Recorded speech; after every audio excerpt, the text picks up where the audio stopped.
ജീവിതത്തിൽ പലപ്പോഴും നമ്മൾ തോൽക്കുന്നു. ചിലപ്പോൾ നമ്മൾ ചെയ്ത പരിശ്രമങ്ങളെല്ലാം വെറുതെയായി പോയെന്ന് തോന്നും. ആരും നമ്മളെ വിശ്വസിക്കുന്നില്ലെന്ന് തോന്നും. അപ്പോഴാണ് പലർക്കും മനസ്സിലൊരു ചിന്ത വരുന്നത്, ഇനി വിട്ടുകളയാം. പക്ഷെ ഒരു കാര്യം ഓർക്കണം, ഇന്ന് നിങ്ങൾ അനുഭവിക്കുന്ന ബുദ്ധിമുട്ടുകൾ നാളെ നിങ്ങളുടെ ശക്തിയായി മാറും.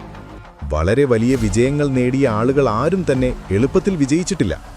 അവർക്കും തോൽവികളുണ്ടായിരുന്നു, അവർക്കും പരിഹാസങ്ങൾ കേൾക്കേണ്ടി വന്നു. പക്ഷെ അവരൊരിക്കലും വിട്ടുകളഞ്ഞില്ല. ഒരു വിത്ത് മണ്ണിനടിയിൽ നട്ടാൽ അത് ഇരുട്ടിലും സമ്മർദ്ദത്തിലും കഴിയണം. അത് മണ്ണ് തള്ളി പുറത്തേക്ക് വരണം. അപ്പോഴാണ് അതൊരു വലിയ മരമായി വളരുന്നത്. നമ്മുടെ ജീവിതവും അതുപോലെ തന്നെയാണ്. ഇന്ന് നിങ്ങൾക്ക് തോന്നാം നിങ്ങൾ പിന്നിലാണെന്ന്.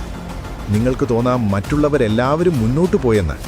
പക്ഷെ ഓർക്കൂ, ഓരോരുത്തരുടെയും സമയം വേറെയാണ്. ഒരാൾക്ക് വിജയം 20-ാം വയസ്സിൽ കിട്ടും, മറ്റൊരാൾക്ക് അത് 40-ാം വയസ്സിൽ കിട്ടും. പക്ഷേ വിജയത്തിൻ്റെ വില ഒരുപോലെയാണ്.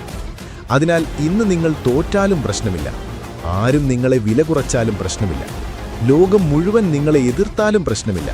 പക്ഷേ ഒരു കാര്യം മാത്രം ചെയ്യരുത്, സ്വയം വിട്ടുകളയരുത്. കാരണം നിങ്ങൾ വിട്ടുകളഞ്ഞ നിമിഷം തന്നെയാണ് യഥാർത്ഥ തോൽവി. നിങ്ങൾ ശ്രമം തുടരുന്നിടത്തോളം നിങ്ങൾ തോറ്റിട്ടില്ല.